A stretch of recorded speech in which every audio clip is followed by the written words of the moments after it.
Ay, walang maulam. Pritong itlog. Ay. Ano ba yan? Walang makaharap magluto. So, pritong itlog na lang. Ano ba yan? Okay.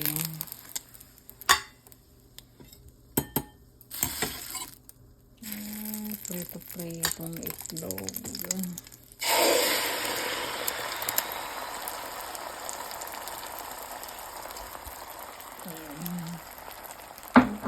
Isang linggo ng ganito. Ay, wala. Pagkang nanay, dobleng trabaho, wala. Malalaki naman na yung mga anak ko, sabi nila, it doesn't matter.